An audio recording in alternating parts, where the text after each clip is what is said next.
people are able to understand these Chinese outputs from the Ministry of Health and from our various partners. Yes, with that, thank you so much. Let's listen and really get, or rather, get capacity built at the end of the day. Thank you. Back to you, Songok. Much, Dr. We appreciate that you always provide to this team that can go without being mentioned. We really appreciate it, and thanks a lot. So without probably spending much more time, I want to welcome Otieno, who will take us through the presentation. But before then, I know say hi to the team, please.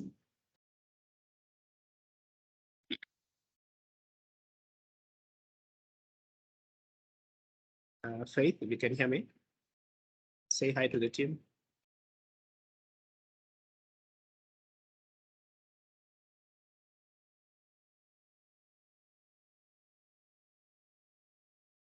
I don't know whether Faith is speaking or you can't hear me. She dropped. Okay. Faith, can you hear? Yeah, I can see she's still in. All right. Anyway, so let's we'll give her an opportunity towards the end of our to probably say a word or two before we close our training. So allow me to welcome Otieno to take. Steve Ambune will also be able to take us through a demo on the Thibitisha app. You can take it up and kindly have any questions or any clarifications that post it on the chat wall. We have a team that will also be able to respond to any of your queries. But again, we'll have a Q&A session. So Otieno, can take it up now. Over to you. All right. Thank you, Songok. Kindly confirm if I'm audible. Yes. All right. Thank you very much. Yeah. So I think just like Songok has shared, today marks the beginning of a couple of virtual training series that we are going to have, I think, for the next 2-3 weeks, just focusing on various products and various functionalities so that our users and our TUTs can be refreshed in terms of how to use these important features. So today we are going to go through the patient verification, what we call the unique patient identification, the UPI. How can we achieve UPI verification on KenyaEMR? How can we achieve it on Thibitisha? And what else have we done in terms of visualizing the progress on data warehouse? So we want to just like take you through all of that. And should you have any questions, just put it in the chat so that we are able to respond to you. So at this point, allow me to just share my screen. Let me see if I can share my screen. And Songok, you can confirm if my screen is visible. But just go ahead and share. Is it visible? Yes, it is visible. And proceed. Okay.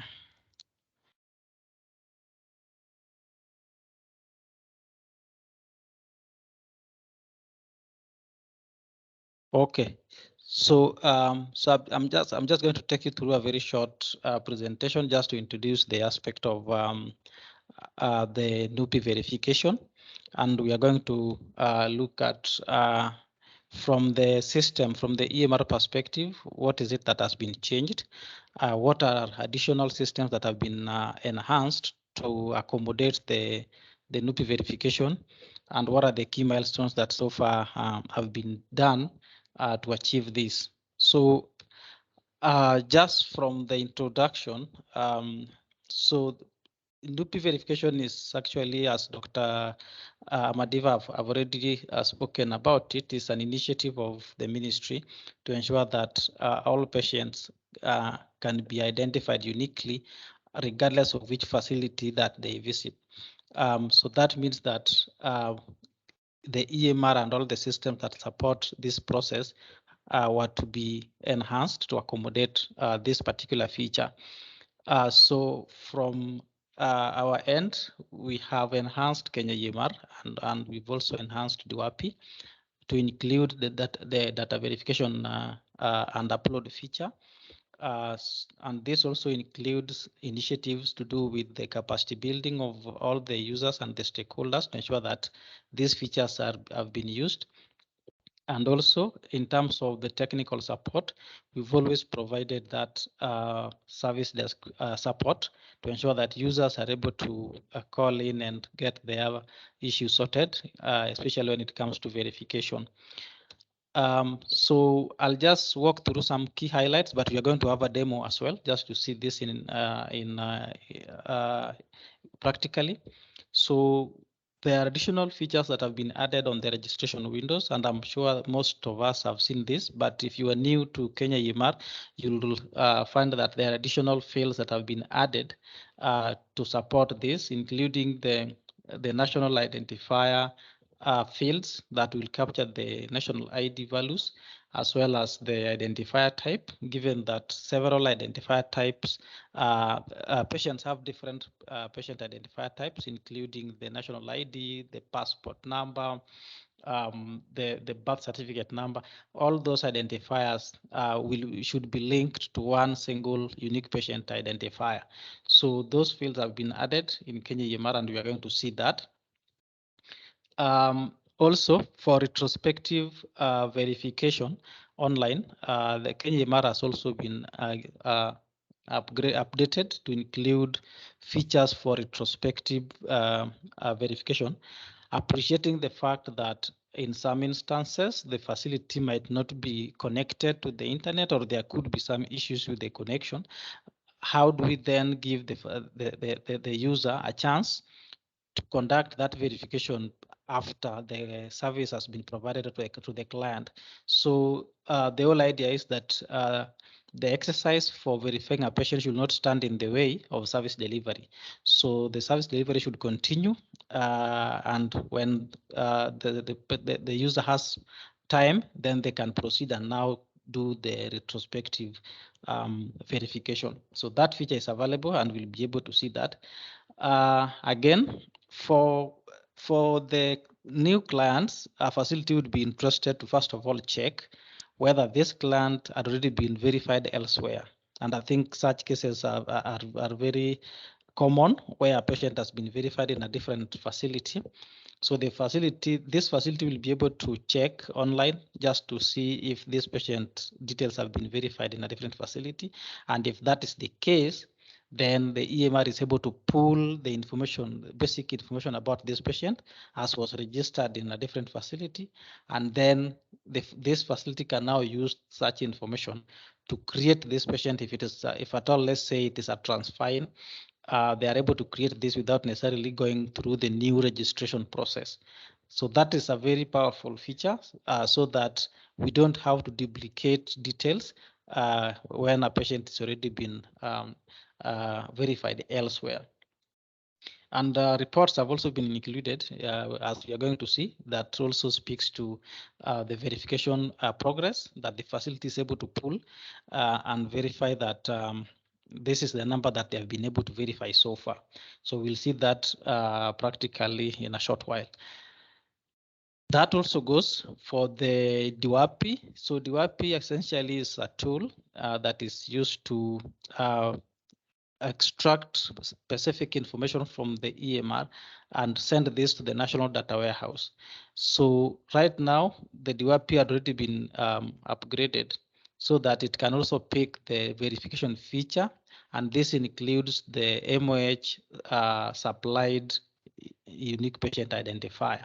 So when you go to the national data warehouse, you are likely to see some dashboards that speaks to the proportion of patients that have been verified, and you're able to see how each facility or each county has been doing when it comes to verification. So we are going to see this again practically just in a short while. And that also includes the one-time data dump that I guess maybe Sogok or Dr. Madiva might speak about in terms of the need for facilities to do the UPI data dump. So I guess maybe that will be shared in this meeting as well. Yeah, but from the system standpoint, the feature is available. And one important thing about that feature is that the facility has a chance to, first of all, preview the total patient currently in care before they actually upload. Now, this will help a facility to also review these figures once it is uploaded to see whether what was indicated at the facility, what is being reported at the facility, is what has been received on the other side. So that is a very important feature there. Again, recently, I guess most of us were able to attend last week's release webinar, where we were able to take you through some of the new features in the current release, which is 18.4.2. So there are a couple of things that were improved in that particular release that came in as a feedback from the users. So one of them was addition of the country under the validate identifier section. So right now, if you are validating an ID, you'll see that you are required to also indicate which country that patient belongs. So this is supposed to actually take care of the cross-border movements, especially for the clients that are coming from a different country and have been registered here and they're receiving care here. So in that case, you are able to verify that patient and validate whether they are existing or not in the central client registry. Again, something that has been added again is the original facility, and this applies for clients that have been verified elsewhere. So when you validate their ID, you're able to pull and see that actually this client was verified in XYZ facility. So that is a very important information. Again, for retrospective verification, the user is able to see exact error that occurred when they attempted to verify, and they are able to, if at all it's a technical error, they are able to see and they are able to make follow-up so that that can be sorted. Or if at all it is an issue of internet disruption, then they are able to retry when the internet is available, and they are able to successfully verify that patient. There are reports that have been added, like additional of all patient missing UPI. We'll be able to see that. There are a couple of fields in the registration form that are mandatory, and that has been reinforced in the latest enhancement. Then also there is a reminder to do NUPI verification as the client has been registered. So if you fail to verify that client, there's always a reminder that you need to verify the client. This ensures that all the clients at the facility are verified and are issued with MOH unique patient identifier. Again, there is an update of locations, and this especially for the facilities that had issues with verification, especially for the wards. I think there were some wards that were failing. If you try to validate a patient with a certain ward, it used to fail. So that has been updated. So right now, most of all of these wards are supposed to go through, especially for the facilities that have tried. And again, there was a request to include automated verification in the previous version, and I think we have received the feedback that this is not very desirable.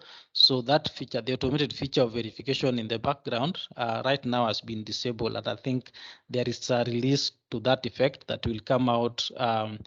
Should be ready out, but I think we'll have more information during this call. That also includes the removal of scheduled tasks to post the CCC numbers to central registries as well.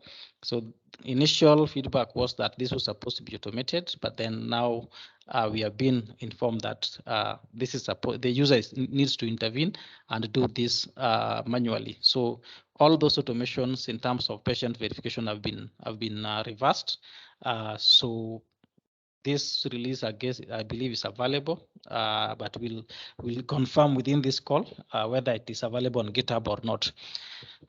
Okay, so this is just a screen on in terms of what has changed, but we'll go through this practically. Again, I've spoken about the dashboards in the National Data Warehouse, which speaks of the proportions of the patients on ART that have been verified and the percentage on the same that we will see. So in this whole exercise of the NUPI verification, a lot has been done and some milestones have been achieved, and that includes the system modification to accommodate the changes, as I've showed you. Trainings have been undertaken to ensure that users are able to do this, and I believe partners who are here have also cascaded this to their supported facilities to ensure that all the facilities are able to conduct patient verification. The testing and the pre-testing of these features have been done and were complete, and the deployment also has been complete in terms of new versions that include these features.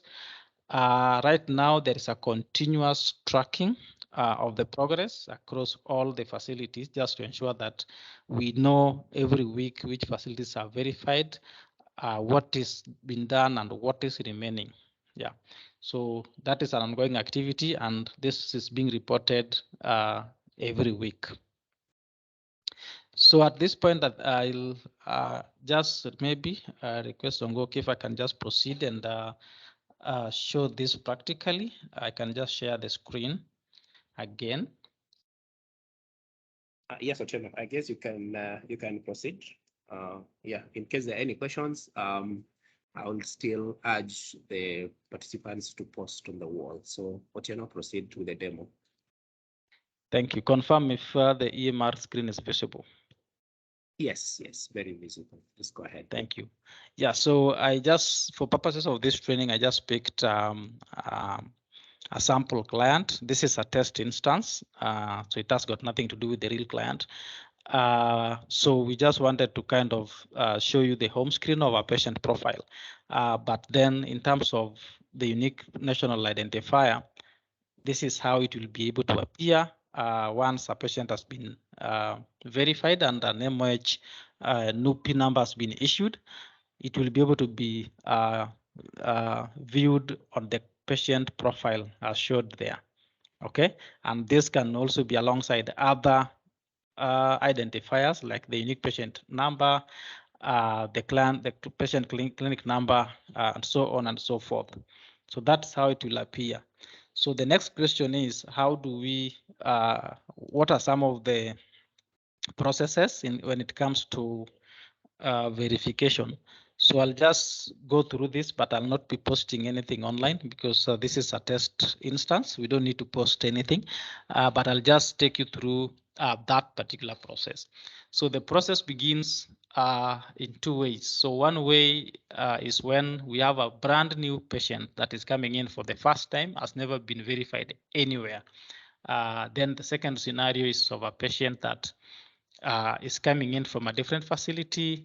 We just need to verify that they already existed in the central registry, and then we pick those details, and then we proceed, create them in our database, and then we continue to provide care.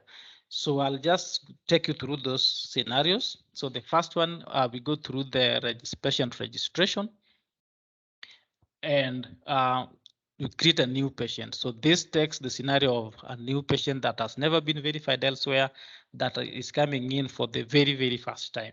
Okay, so what does this facility do? The first step is to verify that this patient doesn't exist in the central registry so that we don't create duplicates. Okay, so what do? At this point, we'll say that this patient stays and resides in Kenya and is a Kenyan.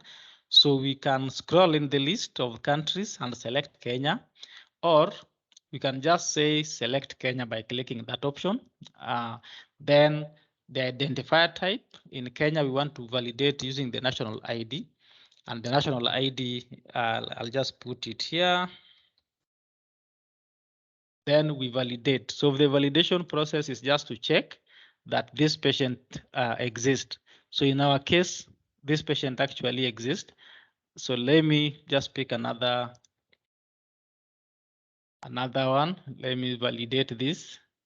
Yes, so this particular patient doesn't exist, has never been validated elsewhere.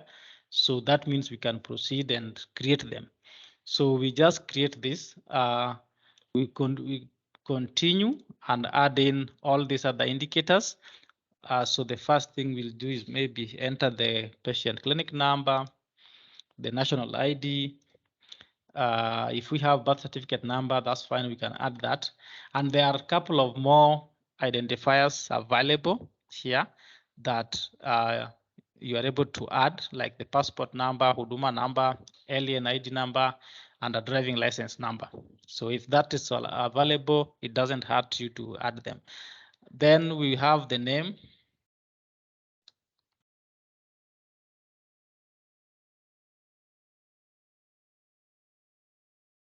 So that is the name of our client. It's a female. We can say maybe they are 35.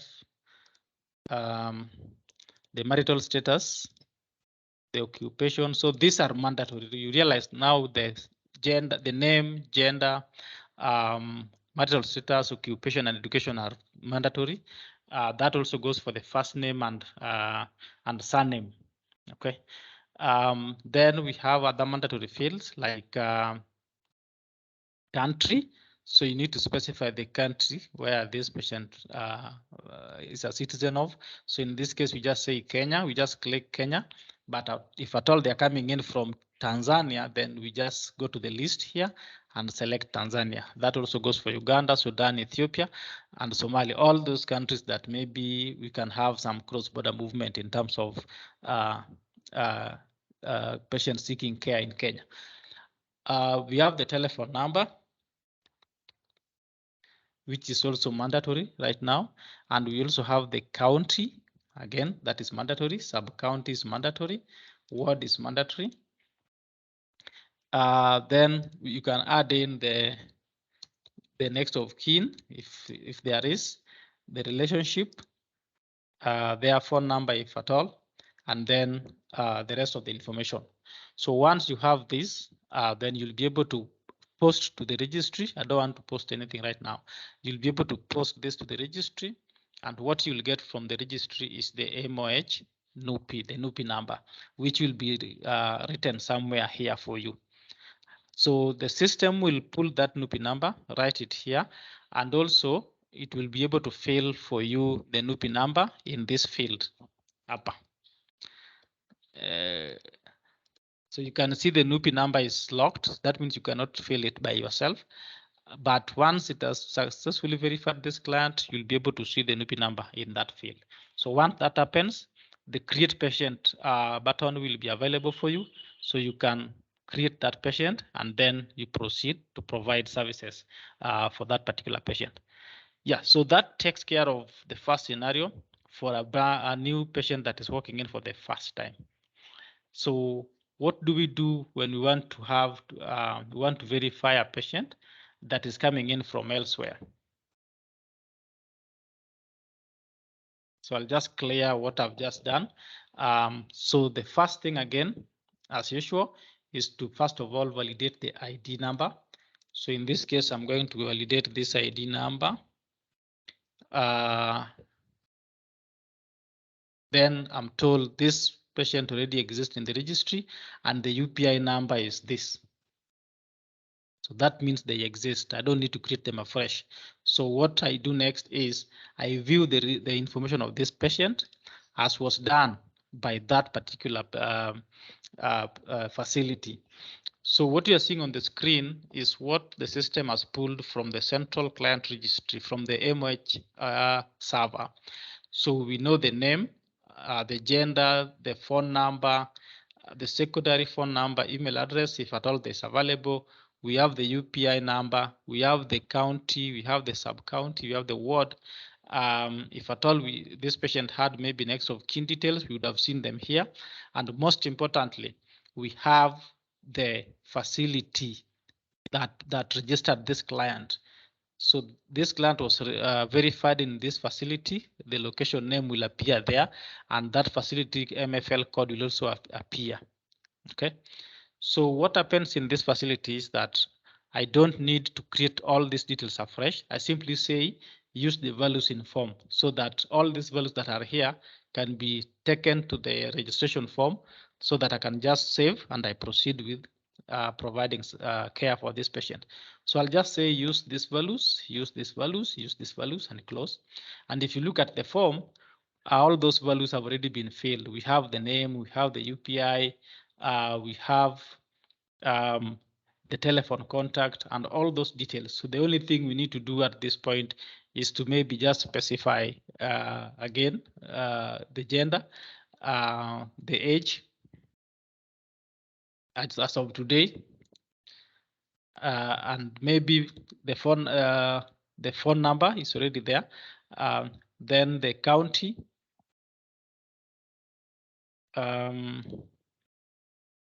sub-county, and also the ward. And then we have the status that this patient was actually verified elsewhere, which I think is important. And at this point, we don't have the function to post to registry because this information has come from the registry. So we simply create this patient here locally. And for this one, I can create because this is a test instance.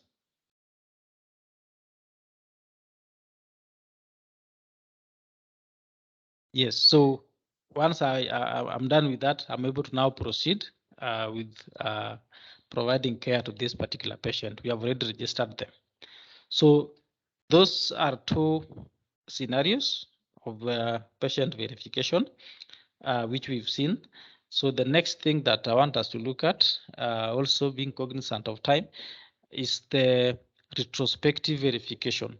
So as I shared earlier, the retrospective verification happens when maybe at the point of verification, maybe the network was not there, the server could, the EMR could not reach the central server. Something happened in between at that point. So for us to avoid interrupting service delivery, the system just saves that particular patient, but then you can come back here and then do this retrospectively.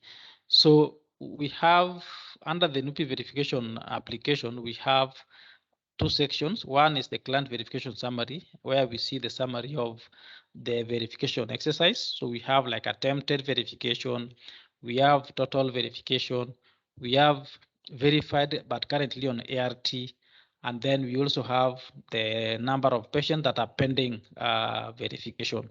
So it is the 6 that we really need to look at. And I also talked about the error column. The error column is this, where you are able to see what exact error caused this patient to be dropped here. That error message can help the user to seek for technical support from service desk or from elsewhere where they are able to state whichever error that they are able to see. Okay, so that information can be used for troubleshooting as well. So what does the facility do at this point? They simply come here and then they take an action, and the action is just verify the client. So they just click the verified client, and then the details are already there. They simply try posting this to the registry. So if everything works fine, they'll be able to get the MOH NUPI number, and then they proceed. So that can be done retrospectively. Okay, so that is how we use that NUPI verification app to conduct retrospective. That application is found on the home page, and it is here written NUPI verification. All right. So moving forward, is how can the facility know the proportion of patients that they are verified, or how can they know the ones that have not been verified? Can we get a line list? Can we get a report? So that's what I want to show next. So next is just the report. And the first report is just generating a line list of patients without the MOH NUPI number. And one of the report is the clinical action report, where you can run this report and then you view the line list. On the line list, one of the indicators is the current on ART patients without NUPI. So if you conduct a line list, if you run this line list, then you are able to see which patients have not been verified. So then the facility can embark on an RRI to ensure that these clients are reached out to and they have been able to successfully verified in the system. Okay. Yeah, so the line list will look like this. The line list will look like that.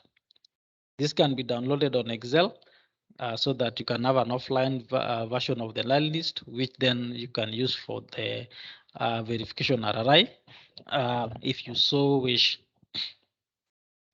The last report on this is the report on all patients that are missing national unique patient identifier. So then again, this one, you can run this report and then have this line list. Yeah. So this can also be used in the same way to just embark on that RRI to ensure that all these patients have been also verified.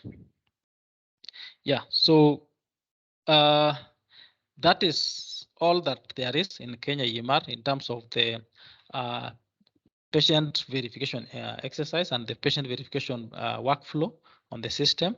So at this point, I'll just take it back to Songok in case there is any specific question before we move to the next demo. Thank you. Thank you very much, Otieno, for the presentation and the walkthrough. I think this is very, very important for all of us because looking at the enhancements that have been factored in and the features that have been factored in, it's been able to take care of most of the questions that we normally get from the service providers, especially how will I know that a client has been verified and where were they actually verified. So that feature has been included. We are also able to do our verification retrospectively, owing to the factors and the type of our facilities. So you can always be able to provide services at an opportune time, then retrospectively be able to carry out your verification. But as long as you are able to ensure that you confirm that this is an actual client who made a visit to the facility and they were able to present the required documentation. So I think this is really very, very important. It's very exciting to note that we've been able to take care of most of the queries or most of the challenges that our colleagues out there in the field have been experiencing. So I don't know whether there are any questions before we go to the next the next demo. So let me quickly read through the charts and see if there are any questions. Right. So there's only one question from Paminas Njiro. I hope I got the name correctly. So Njiro is asking, does it mean that if a client is verified in another facility, that client is also an active client in that facility? Otieno, would you want to respond to that before we proceed? I think there's only one question that has been asked, and I'll look out for any answer if there is any other question. You can take that. Yeah, I think I can take that, Songok. I think we need to disassociate the verification and the status of a patient in a particular facility. So there could be a chance that this patient was verified in facility A, maybe let's say 1 month ago, and now they have moved from that facility. They are now coming to this facility a month later, as transfer in. So if they're coming in as transfer in, that means there is a chance they have been discontinued on the other side, so they are no longer active on the other side, and they are coming into this facility, and we are going to enroll them, register them in this facility as transfer in. So there is no association between having been registered elsewhere and being active in that facility. So those are, for me, those are two different statuses. But when a patient comes to my facility and we register them as transfer ins, we just use their details to verify them to ensure that we don't duplicate, we don't create them afresh in the registry. So we just pull their previous information as were registered in the previous facility, and we use those details in our facility. Then we continue providing care. So we can continue providing this care as a transfer in client in this facility. Thanks. Okay. Thank you. So I think what you're saying, in a nutshell, is that the status quo remains the same. If a client has been transferred, and I think that's common practice. If a client has been transferred from facility A to facility B, there are documentations that we always ask for. So it means the client has been discontinued from wherever they were being followed up, and then they will not be part of TXCAR in the facility where they were registered. So that means they're coming into this facility for follow-up. But I'm just wondering, Otieno, probably maybe in the same breath, is it possible for a client to walk into a facility just for verification without necessarily going for a service? And I guess probably maybe that's the thinking, that's the line of thinking of Faminas when he asked that question. Is it possible for a client to walk into a facility for verification without necessarily going in for a service? I'm not sure whether that is a possibility, though technically nothing stops it. But I think maybe we can seek the guidance of maybe Dr. Madiva in terms of if such a situation may arise, and if at all a patient can just walk in any random facility and get verified and then they go home. Yeah, but I think that is guidance that we can get from the ministry. Over. No problem. That's okay. We can probably get in touch with Dr. Madiva if he's still in, so that he can respond to that. Because looking at what Njiri is asking, that could also probably could be the same thinking that he had. But yeah. So I think we can proceed to the next one. I've seen so many questions. We can attempt to respond to them. And I've also seen hands up. We'll give you an opportunity to ask your question towards the end. But I want us to go to the next stage. Steve, is it Steve now, or are you done with? Yeah, I'm done. I think you can proceed with the next one. Yes. So Steve, I don't know that you're ready. You can, you can unshare your screen so that Steve can share his screen as he does his demo. So Steve will be able to take us through a demo on how we can be able to do verification using the Thibitisha app. And this is basically for the paper-based sites. Wow, Steve, I don't know that.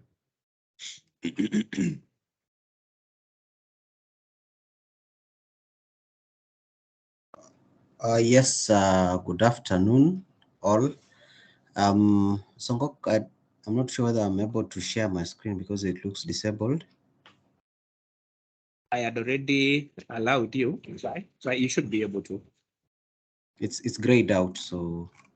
It's grayed out. Okay, let me just check. Otieno, can you help? Yeah, now you should be able to. Yeah, okay. Now I can share. Okay. All right, so thanks. Go ahead, Steve.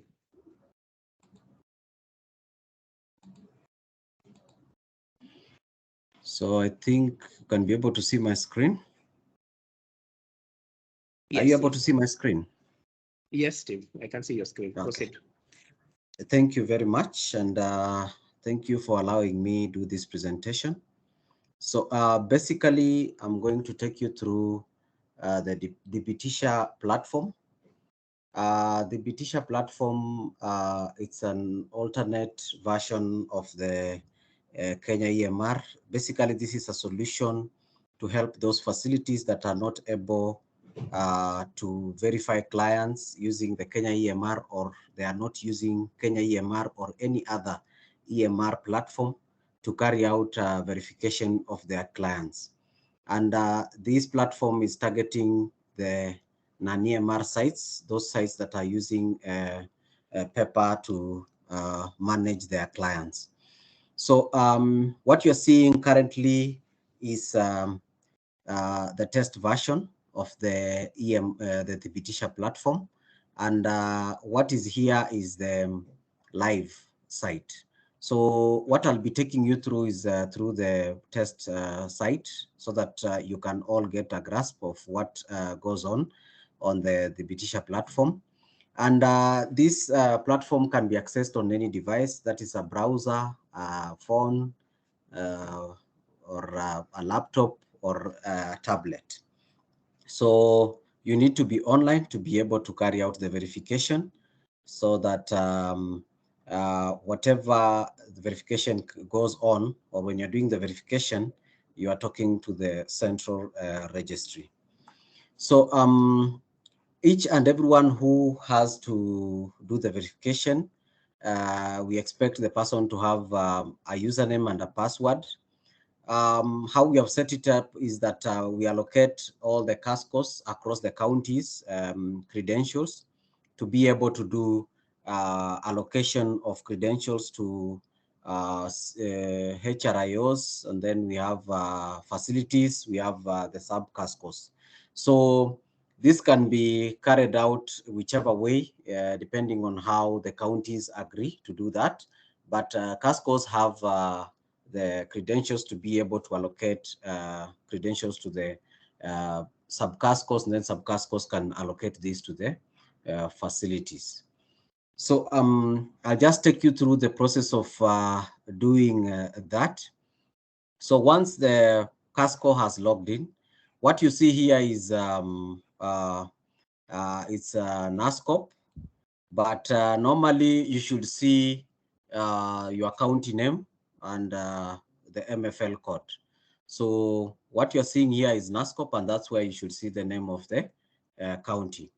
So from there, you'll have, the CASCO will have credentials, and basically the credentials are, they should be able to create user accounts for those, the sub-CASCOs and any other person who will be accessing and using this system. Then the functionalities are limited based on the credentials you have. So if you are under a facility, then for your case, you'll just be able to see the dashboard. And then you can pre-register a client, you can verify a client, you can see scheduled clients, and then maybe you can search client registry. So those are the functionalities that are available only for those at the facility level. But for the CASCO HRIOs, then they have other functionalities like that. But it all depends on how the functionalities and the rights that have been allocated to the users. So once the CASCO logs in, they have to create a user account.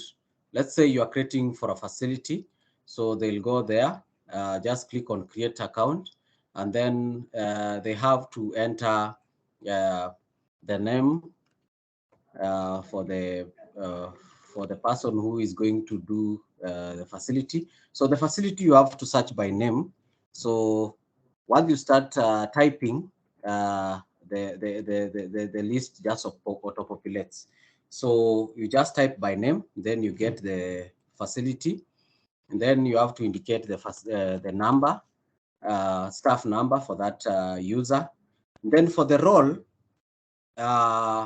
this is where the roles are the roles are allocated.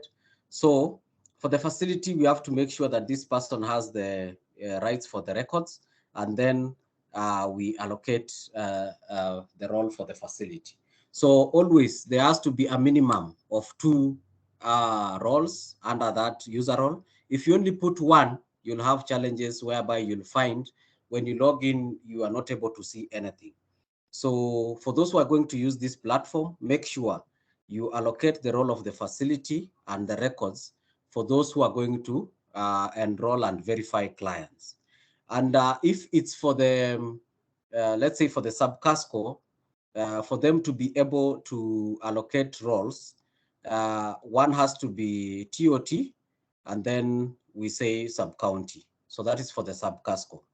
So that's how we allocate the roles and limit access to certain areas in the system. Then the number has to start with 254 always, and then you complete it with whatever other digits are there. So we give a username. We encourage the users to use IDs, and that's how we have set it up. So by default, whether I give you the username of a phone number currently, once you go and log in, it will ask you to change, and automatically it will allocate you your ID number as your username. So each person is uniquely identified in the system as a user with their ID number. So if I give you this 0789 now, and then you go and log in with the credentials that I'll have given you here, once you go and log in with this username and password, automatically it will ask you to change your password. So you'll be asked to change your password, and then by default, your new username will be your ID number. So you need to take note of that so that when you're doing this, you understand. Because already when I've been offering support, we find that some people are having challenges logging in. And I think this is where they get it wrong. So always, once you log in the first time, it asks you to change your password, and then your username is defaulted to your ID number. So that is how it works when the CASCO or any other person delegated to do this work is supposed to do that. So that is basically how the account is created. So once that account is created, you are able to log in, and now you should be able to see this dashboard. So as I said earlier, it will depend on what your credentials are. So from there, you'll be able to see the dashboard. The dashboard basically gives a summary of what has been going on in terms of verification. And based on where you are located, if you are a facility and you have done a line list, then you should see if you have any appointments for the day, you should be able to see that here. The appointments for the day are here. So that's where you get the appointments for the day. And then total pre-registrations, that is those that you have pre-registered and you have not verified. Those are the clients you'll see in that box. Then for all facility types, that is, I think that's for the national or the CASCO at the county level. They are the ones who use these other details. And then for pre-registration, this is where now we do our line list, where we capture all our clients who come and visit the facility before we verify them. There are those clients that come and maybe they don't have an ID, they have not carried their ID. This is where we will do the pre-registration. And basically the pre-registration, we do it on this window here, so that once you pre-register this client, next time they come, then you'll be able to do what? To verify this client, and then the client is allocated a NUPI. So if the client is already there, maybe the client comes and you're not sure whether they were pre-registered or not, then you can be able to search for that client and find if they are in the system. So you can use either the CCC number or the clinic number or the ID number. So currently I've not, let me just look at the schedule of clients and see whether there is, we can search. So we have pending verification. The CCC number is 15. Let me just copy that. So we go to pre-register. So this client is already pre-registered and is pending verification as per the information from the system. So that's one way of accessing clients, just to make sure that they are there or not. So you can search by the CCC number, and if the client is there, the details will be brought on the screen. And if the client doesn't exist, then now you'll be able to do a pre-registration. So on the pre-registration, that is the window. So this is, if this is a client that you have never pre-registered in the system, so this is where you go and capture the details.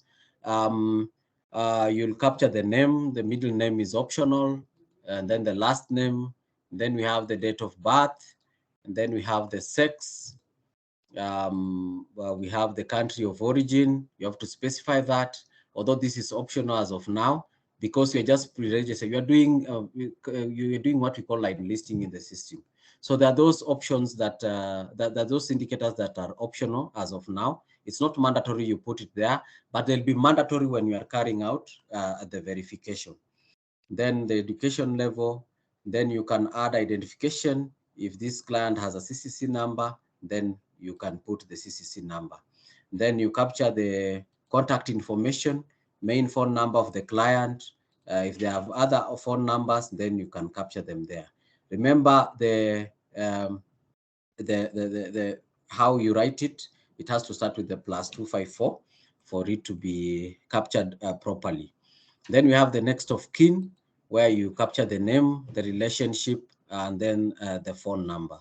And then we do residential information, whereby we can do that as we do the pre-registration, or we can opt to carry out that registration at the point of verification. Then we have the CCC number, date of diagnosis, date of initiation, last regimen. These others are optional, as you can see. But if you have this information, then you are encouraged to capture that information. So that's how you do a pre-registration. And then after you have done a pre-registration, the next step basically is for verification. So then now you go to verify the client. So for verifying the client, you can either do a verification at that point if the client visits the facility and they have an ID, or if the client already was pre-registered, then you have that option of verifying that client. So let me just search that client. So this is our client, and we would like to verify the details. So we go to verify details. So you find that the names are there. That was all captured. If the person now has religion details, you can capture if they provide. So county of birth, since this person is from Kenya, you are asked the county of birth. So you have to specify that depending on what you see on the ID, because here we expect that this person has presented the ID or any other document that should be the birth certificate or the passport number. So then we will add the ID. So this is from Kenya. There's a national ID provided. So we write the number for the ID. I hope that ID has not been used in the system. So if there's any other ID available, then it's okay to capture that. And then you make sure the numbers are there, check and see that they are okay. You need to specify the relationship of the next of kin and where they live. If there's a phone number, you can add it there.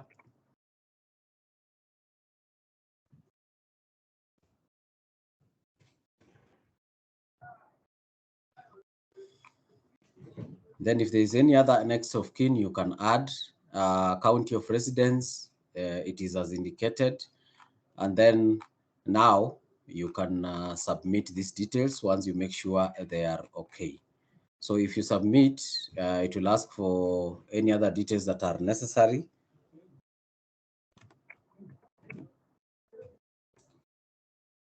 And then that person is verified. So So if you want to find that, if you want to see if this client is already verified, you can go back and search, and then it will show you that the client is verified.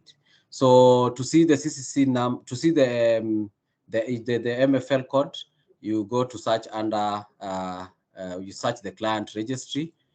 You have to do the ID. I don't remember the ID. Maybe I should have gone back and checked. Let me just search for that client.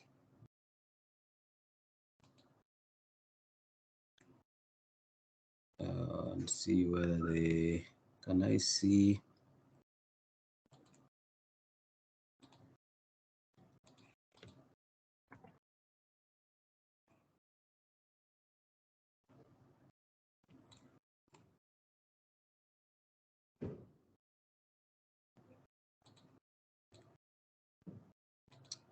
I should have known the ID. I don't know what I put in the ID.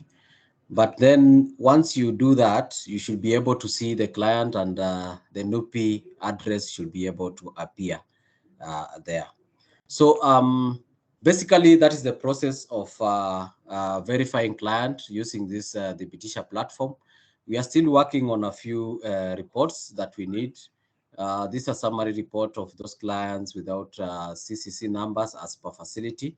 So we are still working on the line listing of all clients per facility that have been verified, and also those that have not been verified, and any other necessary reports that are needed for consumption under the Thibitisha. But that's it from me. Thank you, and over.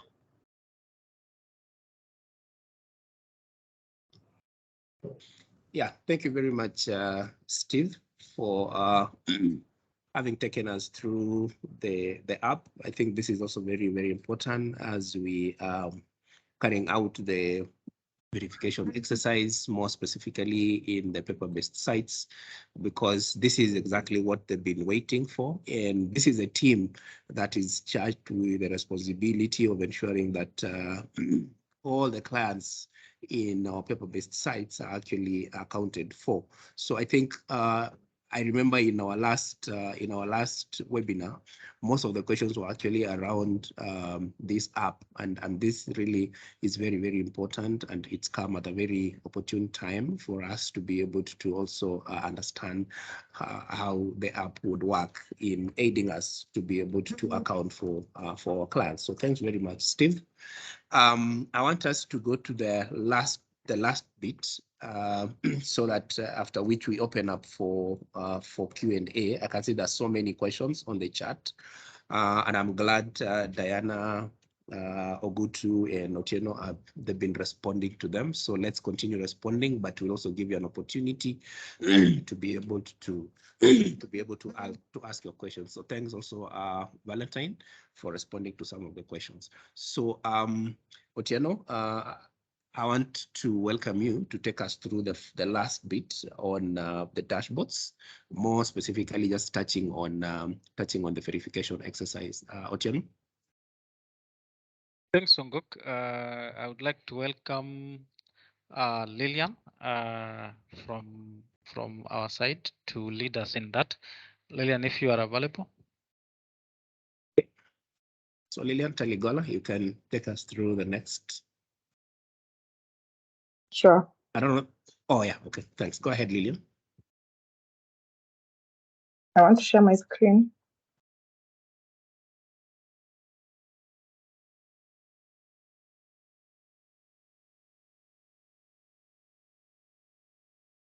Is it visible? Yes, it is, Lillian. Go ahead. Okay, thank you, Songok. So this is a test link that I'm going to use, but it will be soon up and running. So I'll take you through what you should expect to see on the National Data Warehouse dashboard. So first of all, we will go to it will be under the HIV treatment. Then as you scroll down, you have the different filters that you can apply depending on where you sit. If you want to see it from a county level, you can see it from a county level. If you want to see the sub-county, you can filter as well. If you want to go into details, into facility details, you can filter facility as well. We have the different partners that we support. There's the agency bit, and then there's the period that you would like to filter. If you want to filter in terms of gender, you can as well filter. If you want to filter in terms of age group, like what is in the DTIM report, it's available on the website. So,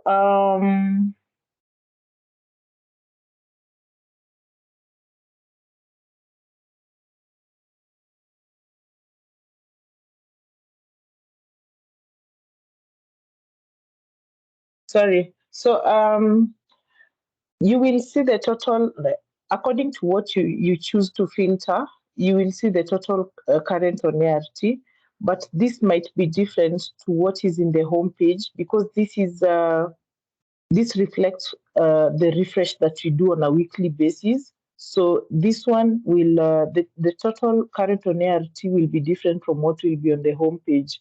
Then if you want to see the proportion of the verified clients against your current on ART, it will be displayed here, depending on what you have filtered. The number verified will be displayed there with the proportions. Then there's a button here that I want to actually insist that you can use. It's called the Export NUPI dataset. I think I'll go through the rest, then we will go through what is in the export. Then there is the current on ART verified versus not verified in proportions by gender and age is there. Then children below 15 who are verified by proportions is also there. Then we have the adults, the plus 15, also verified there. You can see how your county is performing. So the county performance is also there against the current on ART. Then how the partners are also performing against their current on ART. Then I want to go back to this. It's just a basic dashboard like what you have been interacting with the current on care treatment data on the warehouse. So I want to export this data set here. You just click on the button, then you open the file. When you open the file, it gives you two tabs. The first tab is the dictionary. The dictionary basically defines all the indicators that are in the data set. So the data is here. It basically shows you the dates of the query that you have run, then the MFL of the different facilities, because this is still one work under progress, we will still have a blank here in the partner, but we will have the partners populated there, the agency that supports the different facilities, then the kind of EMR that you're using, then the counties, the different counties that you support, and then the last date of the upload. Then it will go showing you the TX car according to the latest month that you have reported in the Kenya HIS. So this TX car is what you have reported latest in the Kenya HIS. Then the number of MOH Central Registry verified, that is the total number. Then the proportion of the MOH UP for non-ART clients. You will find that we might have the different numbers from the registry and what we have, because the registry carries the whole number of clients within the facility. But for the data, the National Data Warehouse, it only carries and verifies the ART clients. Then this is the proportion for the non-ART clients on versus the TX carrying the Kenya HIS. Hi, Lilian. It goes, yes? We can't see your screen. We are still on the data warehouse page. Sorry. Let me unshare, then I share.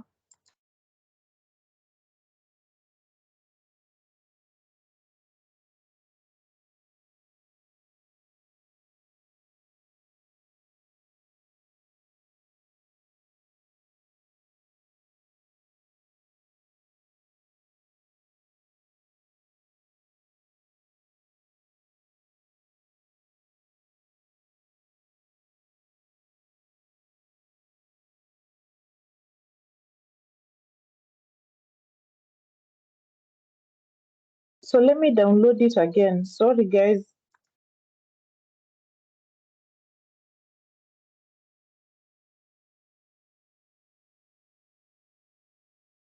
Please let me know if you're seeing it, Diana, right now. Not yet. We are still on the warehouse page, so not on your Excel. Maybe unshare, then you just share the Excel only. Okay.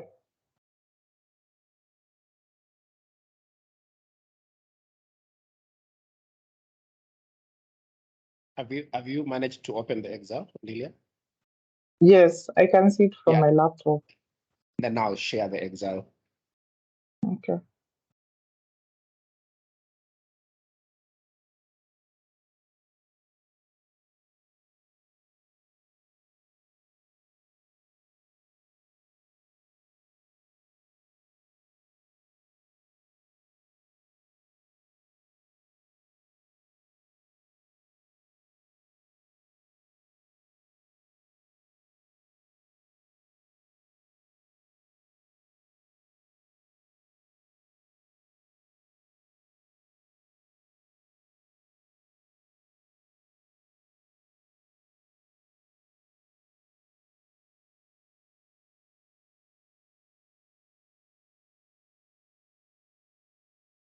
Yeah, that's okay now. That's okay. Now, Okay. yeah, Thank we can you. now see the Excel. All right. So let me take you back. I said when you click on that tab, it's supposed to bring you to this page. It has two tabs. The first tab shows you the dictionary of all the indicators within the data set. Then the second tab shows you the data as is from the facility that you have requested from, the county that you have requested from, or the agency that you have requested from, depending on what your filter has commanded it to do. So this is what is shared from CDC. We have been sharing it with them, but we are soon when we put it on the live website, you'll be able to see it at the facility level, at the county level, at the partner level, or at the agency level. So like I was saying, for the TX car from the Kenya HIS, this is what will be displayed according to what you reported as your last TX car in Kenya HIS. So this column I will be displaying that. Then column I will be displaying the month that you last shared your TX car. Then column J will be showing your TX car in Kenya HIS. Then column K will be showing the number MOH Central Registry verified. These are the numbers that will come from the registry. Like I have mentioned, they might be slightly different from what is in the warehouse, because in the warehouse we are only verifying ART patients, while from the registry they are verifying patients from all service delivery points. So it goes down to give the proportions, what is in MOH non-ART clients. These are now the numbers, then the proportion compared to the TX car in Kenya HIS. Then the proportion of the MOH Central Registry verified against the TX car in the Kenya HIS. Then the number verified and matched. So the list that we receive from registry, we use it to match with our TX car within the warehouse. So what matches is what is reflected here. Then what proportions we have. Then the number of children verified and matched.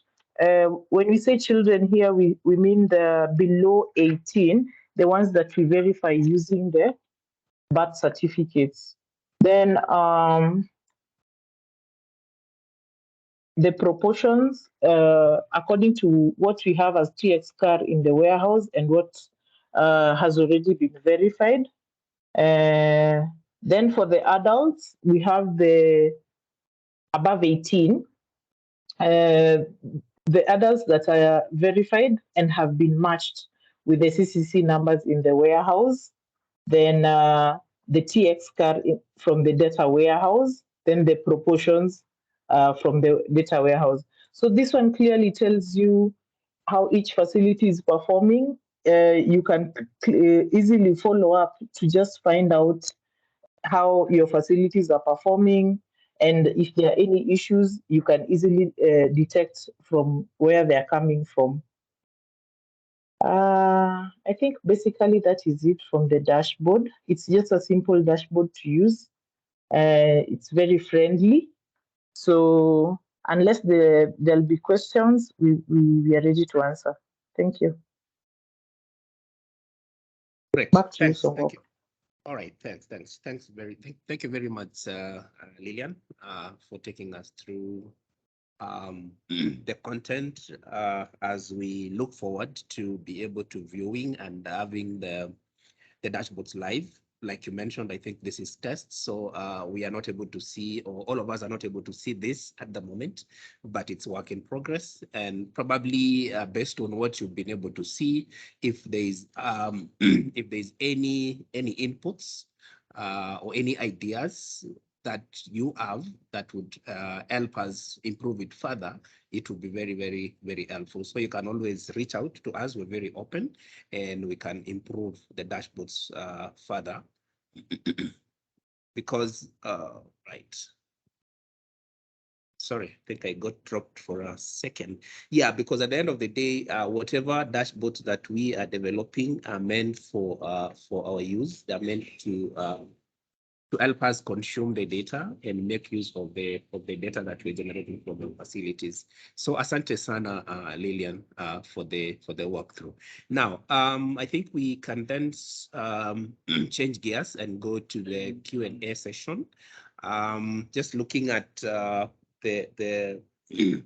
chat, so many questions have been asked, and I'm glad the team has been responding to them. One of the questions that I think was asked by a good number of participants was whether we can add a feature to be able to edit the IDs. I know this has always been an issue that has come up severally. I don't know whether Steve can be able to respond to this.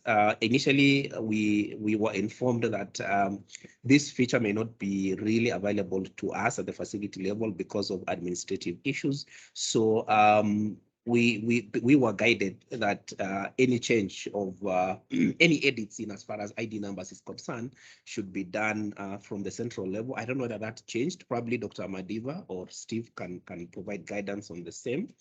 Then the other question was yeah, so and then this goes to Otieno, and this is what I've been thinking through also. For instance, when you look at the client verification summary, it shows you the number of attempts that have been made in terms of the number of clients, the number of clients that have been verified, and basically what forms your denominator is your TX card. So one would probably ask, I know we had a data dump, and we also had another one, a second round of the data dump. And I guess that probably should form our N. So I was just thinking, is it possible to probably have two summaries?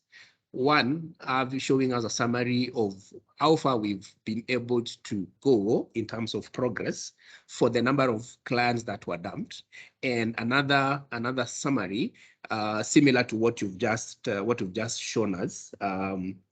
Just showing the denominator being our TX card, because at the end of the day, we probably need to work on some number and end somewhere. We need to show that we are moving from a certain point to the other, because our TX card will definitely keep on building because there are new clients who are coming into the pool, and at the end of the day, definitely those ones have to be verified. So I don't know. It's just a thought that I had in my mind. Maybe we can discuss that on the sites and see how best can that be handled. Can we have two summaries or two how do I put it, dashboards, or two indicators within the dashboard to be able to show us progress in terms of TX card and in terms of the number of clients that we dumped at the beginning of the exercise or the second round of the dump. So I know we dumped at some point, for the second round, which I think was in I think it was our TX car as at September. So I'm just thinking aloud. So the other one was the clients sharing same names. I know that is possible. Clients can share names. However, it may not really be very possible for the clients to share the same ID number. So I guess that would really help us to be able to draw a line on such instances where you have one client sharing the same names, because instances may occur that clients can share even the three names. Like if you ask for the three names, they share the three names. But when it comes to probably the ID numbers, then I guess that may not really be very possible. But it's something that we can always you can always reach out. I think Ogutu has posted a toll-free line. You can always call and find out how best can you be assisted to be able to handle that, to respond to that. Then there was another question on whether one can edit the regiment or the UPI number. I think the exercise is meant to really account for the number of clients that we do have. So when it comes to editing the regiments, I think that is something that can be done. Using using the EMR, not necessarily using the verification platform, because if there was a regiment change, then that change should be done within the EMR, not necessarily when you'll be carrying out your verification exercise. So we also need to be able to draw a line between client management and the verification exercise, so that we don't get mixed up. Yes, there was also another question on clients being captured under KDF, and I think Ogutu has responded to that. We need to disable the feature. Remember, the KDF, the KDOD, and the Ministry of Defense also have a solution that they're using to verify their clans alongside ours, and their features are slightly, the module is slightly different from ours because of reasons that cannot be mentioned in this particular meeting. So yeah, Ogutu, thanks for providing that guidance. Then to Steve, there was a question about phone numbers being mandatory. I remember we had also talked about this initially. So if for instance you encounter a client who doesn't have a phone number, so what happens? Do you stop there? Because the app won't allow you to move to the next step till you put in a phone number. And I think all of us know that there could be a possibility of a few clients who may not be having phone numbers. I don't know whether that's a consideration that we may need to make. And then the other bit was about the education level, based on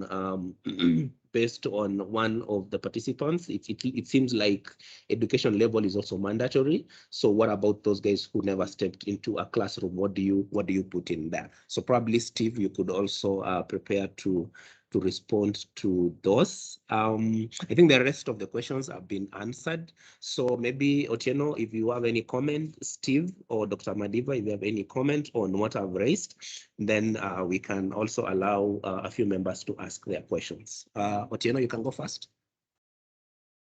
Thank you, Sungok, and thanks everyone for sticking by. Yeah, so Sungok, actually I thought maybe from Dr. Madiva's side, if there could be a mention about the second round of data dump, if maybe he could speak to that. I don't know if this is the right time for that, but I would wish maybe if he could speak to that. Then I think the last one for me is just about the new release. So during my presentation, I talked about the features that were initially included, the automated features where the EMR could automatically verify patients in the background, especially the ones that were pending. And I think there was a new guidance that needs to be reversed. So we have reversed that. So right now, we don't have the automated verification feature.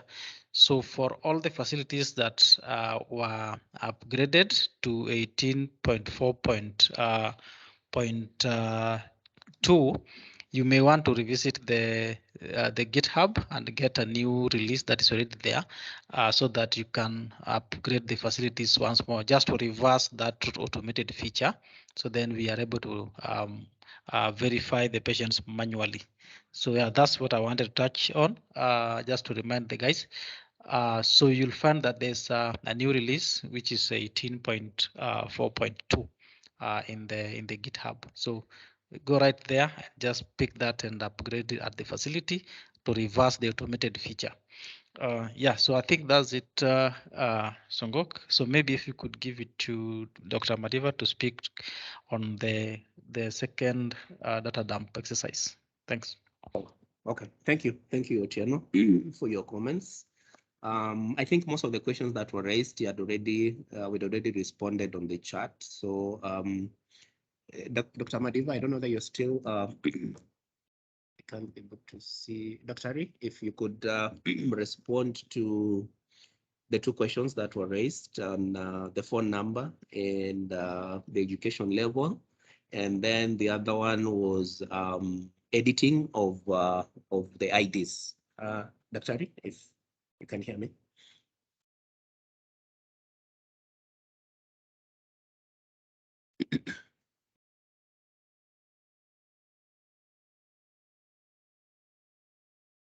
Dr. Madiva, can you hear me, please?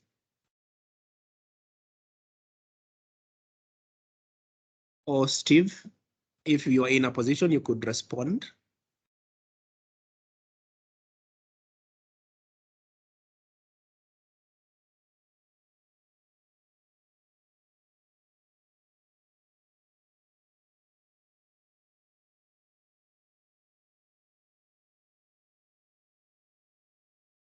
Steve?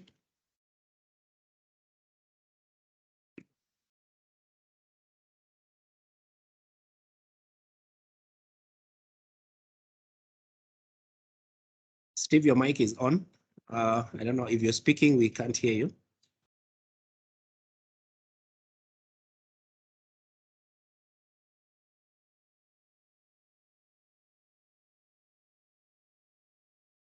Can the rest of the members hear me? Yes, Songok, you are audible. All right, because I was worried, because it seems I thought probably maybe I'm not audible. I don't know that Dr. Madiva can hear me. Steve, your mic is on. I don't know whether you can respond to some of the questions. One is the phone number being mandatory in the Thibitisha platform and the education level. So it means it's posing lots of challenges to the users, because it means they cannot proceed with the verification if a client doesn't have a phone number. I don't know what can you say about that, Steve?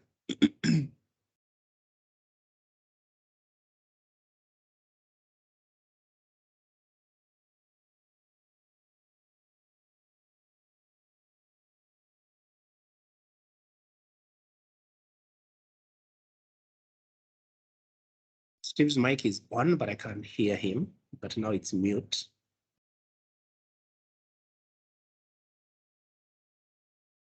Okay.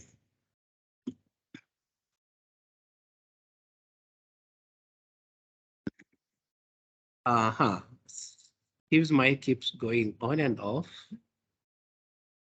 Dr. Madiva, I don't know whether you can hear me.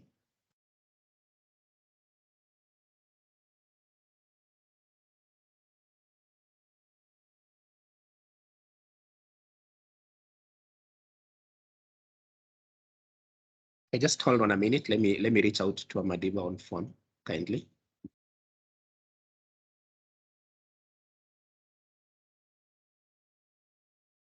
Angok, I'm sorry, I'm here. I think I had issues kidogo. Okay, but you could hear us?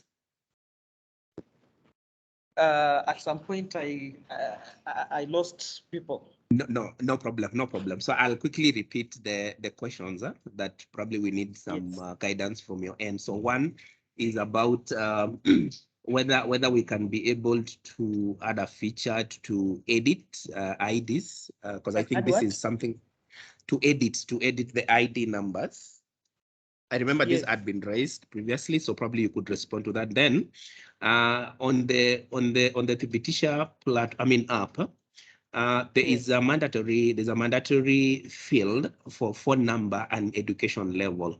So in situations where a client doesn't have a phone number or probably never stepped into a classroom, then it becomes a bit tricky for the users to be able to proceed to the next level. So probably you could give us some guidance on that. Yes, those two. That is in Thibitisha, the phone number Yes. and education level. Yes, they are mandatory. Okay, for education level, maybe we can make it mandatory, or even add a choice of where if someone has not gone to school, that is actually something that can be picked. So for phone numbers, I don't know what proportion we've seen who are coming in with no phone number, because that we can also relax that and make it mandatory. But I wish to know probably the proportion of our clients who don't have any phone number at all that they can actually be reached with.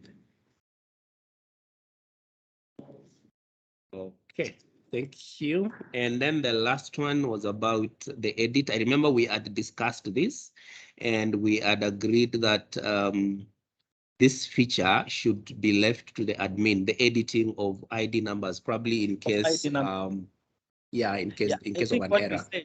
What we said, that when a facility has an issue with an ID that has to be edited, probably they can reach the Palladium help desk, and the Palladium help desk, after they have confirmed that that's actually the problem, they directly reach Minara.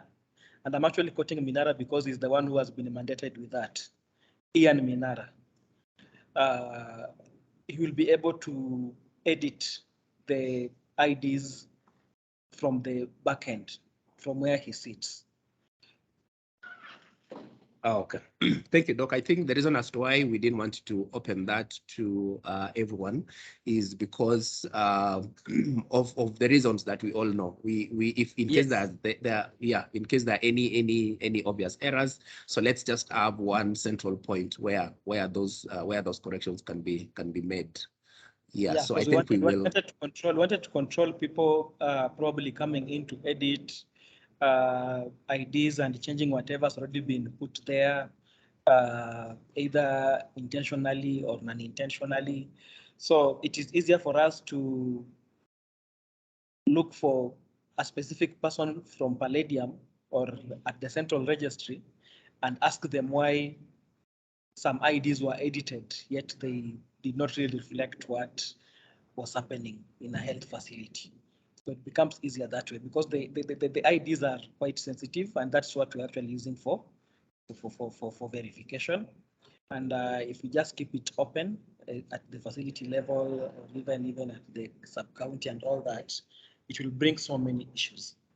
So we want to have at least a way of knowing who is taking responsibility at the end of the day. And I think having that centrally is the best way of dealing with that. Over to you, Songok. Thank you, Dr. On the same breath, I think we had also requested that probably you could make a comment on the second round of data dump. I know you had, as a team, you had requested that we do another round of data dump. So probably maybe you could speak to that too as we come to the end. I even wanted to mention that. It's just that you've already asked about that. And even I want to even say that, and I know by this time most of us know this. We are planning for this year's DQA as the strategic information unit, and part of what we'll be doing in this year's DQA is to, one, validate the process of the data validation, especially in EMR facilities, because at least for the EMR facilities, we know if you were to go with the deadline that we had set, tomorrow is actually that deadline, so that you can actually have the numbers at that point. So as part of the DQ, we'll actually be validating the process. And in this case, we are not really validating the numbers per se, but I'm talking about the process of the DQA to see whether it reached the required standards. And at the same time, for us to do that, of course, there are a number of things we'll have to do, including even doing verification of numbers and comparing that across various platforms. I'm sure all of us, or most of us, understand how we normally do our DQAs. And in a meeting that we've even had today,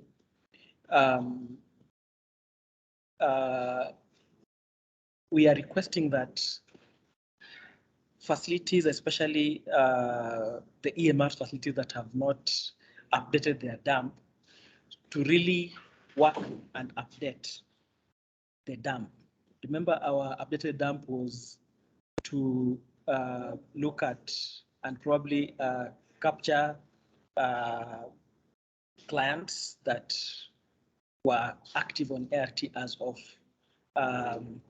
of course, I know for at least we had agreed for end of September, and that's what most facilities, or rather that's what the EMRs were actually working with.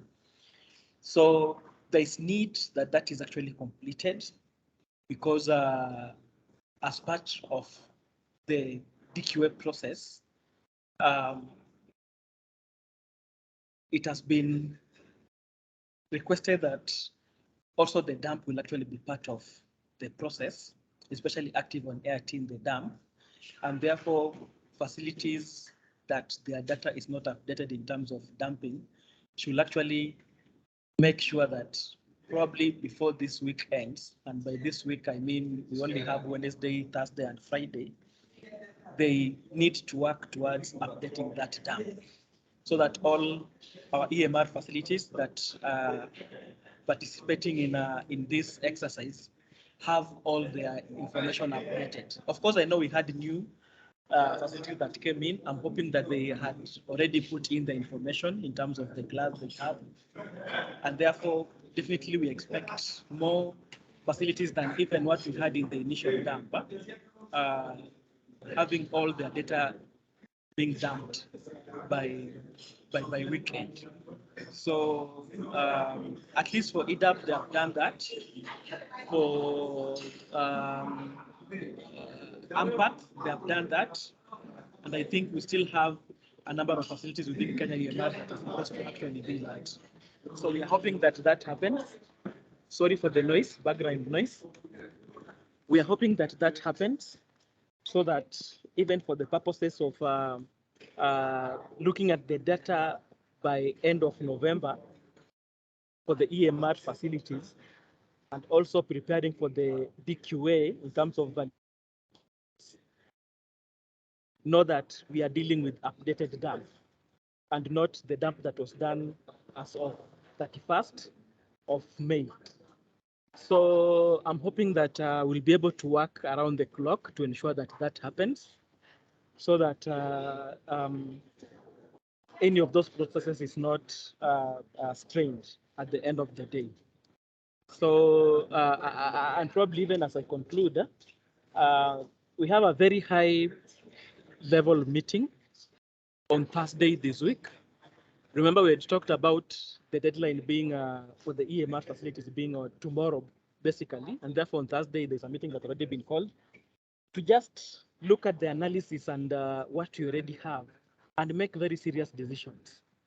And therefore, I will really wish that we work around ensuring that our facilities have their updated dump being done as soon as you guys can actually facilitate that. And I'm sure if that happens, all of us will be happy. And of course, that means all other processes will actually go on without any hitch at the end of the day. Over to you, Songok. I don't know whether Thank you. Yes, I've, thanks, Doc. I've given information that was needed. Yes, you have. Perfectly, you have. I think it was very important for you to just emphasize. This information was already out, but it was nice for you to just to emphasize on the same, so that we our participants are also able to appreciate the importance and the reason as to why we are doing another round of data dump. So I can't see any hands up. We have 9 minutes to the top of the hour. So, and I think we have come to the end of our first session, or our first virtual training session.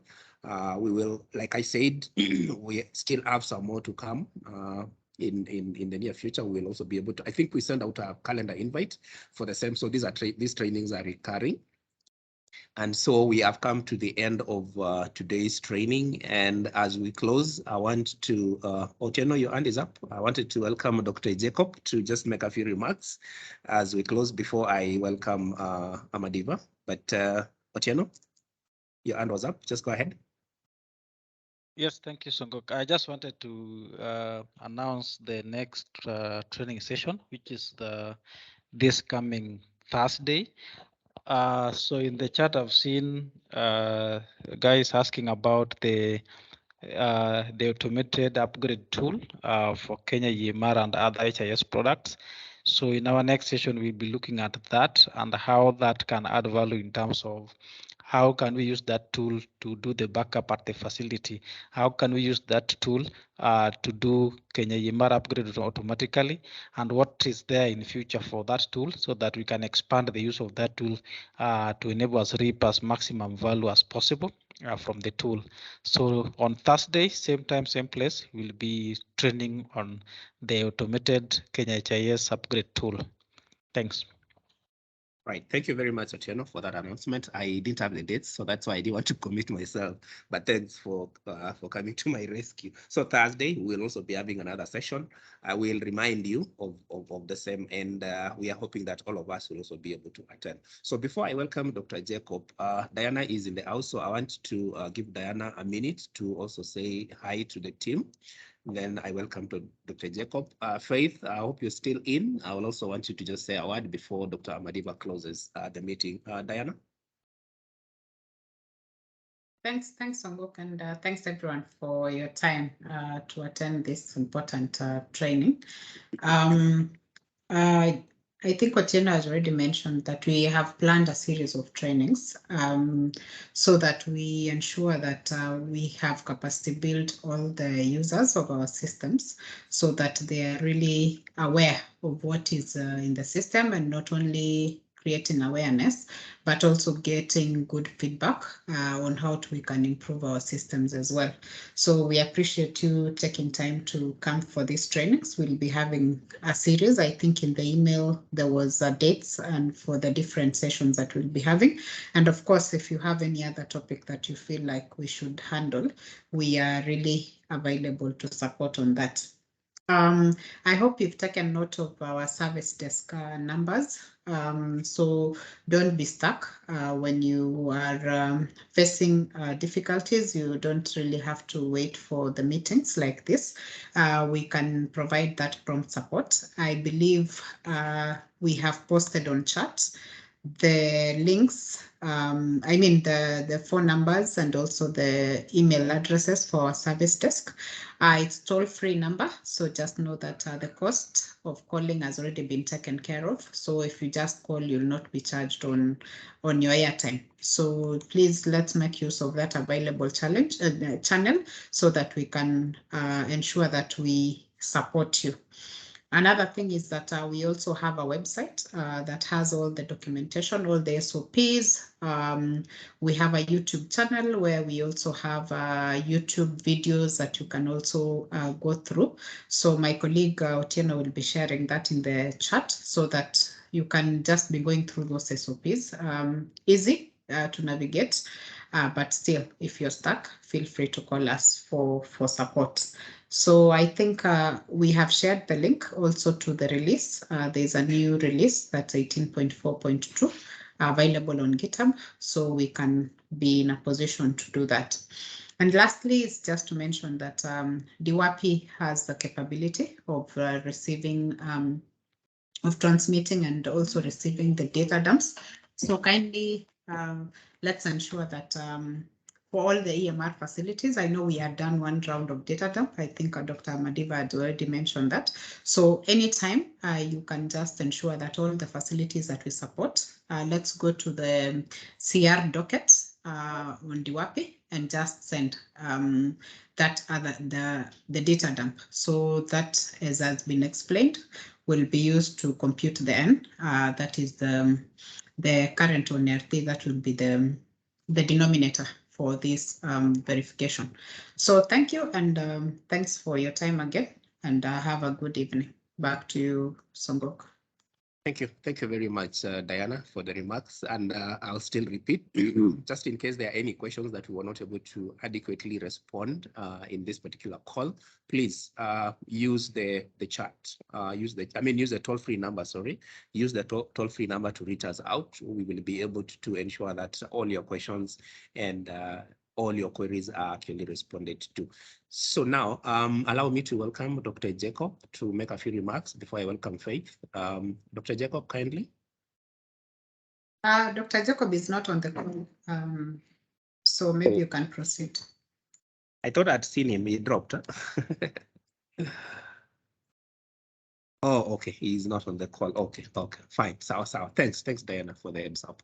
So, Faith, kindly. Good afternoon, everyone. Songok, confirm you can hear me. Yes, Faith, I can hear you loud and clear. Proceed. Okay, so thank you very much, team, and apologies. I must admit that I was having divided attention, and kindly ignore my background. It's quite interesting, but mine is just to appreciate the presentations that you've been able to see. And as Diana has said, we are doing this so that we can make things better through your input or through your comments or through the feedback that we get from you.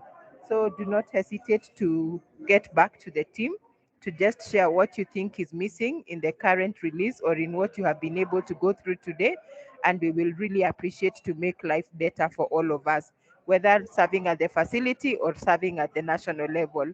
So thank you very much, everybody. And I think I want to give the opportunity back to Songok and let Dr. Madiva give us his parting shot and words of wisdom as we end the session. And I encourage you to encourage your colleagues to kindly join the sessions for tomorrow and the day after, because they are very important to make workflow very good or easy at the facility level. So asanteni sana, and back to you, Songok.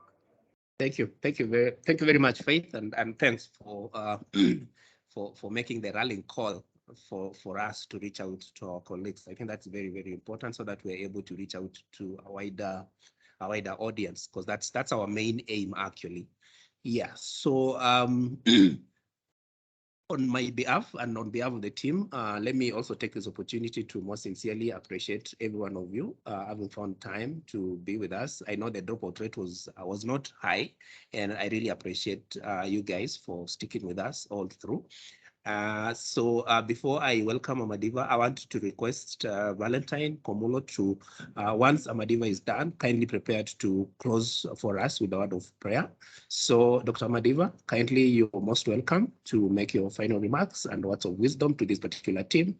And then once you're done, Valentine, kindly close the meeting for us with a word of prayer. So thank you very much from me, and over to you, Dr. Amadiva. Yeah, thank you, Songok. And once again, sorry for my noisy background. And I think that there's really nothing left to be said, apart from thanking everyone for the collaboration that we have, especially between NASCOP HIS and our very good partners, Palladium. I think we're actually maturing in terms of HIS when it comes to HIV care. And I'm hoping that, just as Faith has said, we are going to increase our rather the number of people that we are reaching at the end of the day, especially with this capacity building opportunities, and ensuring that as many people as possible within the counties and sub-counties are able to do what all of us can do. If we can have that transfer of knowledge, especially to our county colleagues who are in the counties and sub-counties, I can assure you that we'll actually be in another level as a country. Because one will have more people who can actually advocate for HIS when it comes to HIV care, and at the same time we'll actually have quality information and data coming our way. And of course, with that, I know Dr. Jacob is not here, but at least other people are in this call. I've heard Diana talking and all that.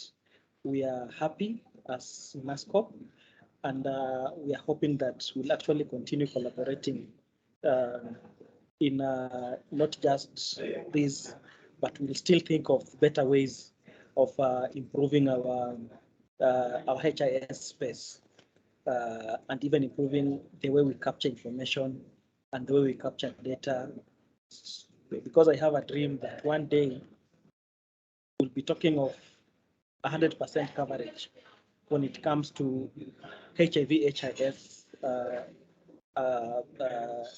outputs and probably infrastructure in the country. With that, thank you so much for even being patient. Most of us are still actually in this call, and I think that's a very good gesture when it comes to even participation and all that.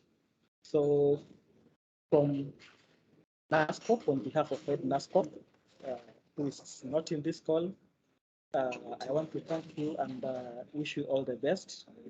And I'm sure that we'll actually have more now that this is just one of the many communication capacity building meetings that we are having, as we've seen, and therefore I'm hoping that we'll have more engagement.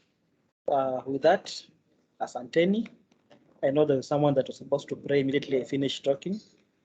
So karibu, pray for us as we leave.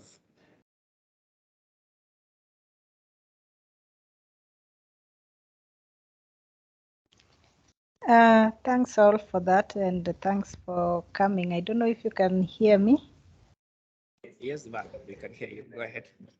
Okay, so I just want to thank everyone for the joining this meeting, and close the meeting with the word of prayer. So let's pray.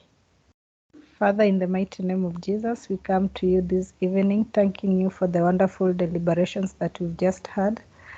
We thank you for everyone present in this meeting, and we pray that all the deliberations will be taken into actions and everyone is able to get what we've deliberated on. So thank you, and thank you very much. We want to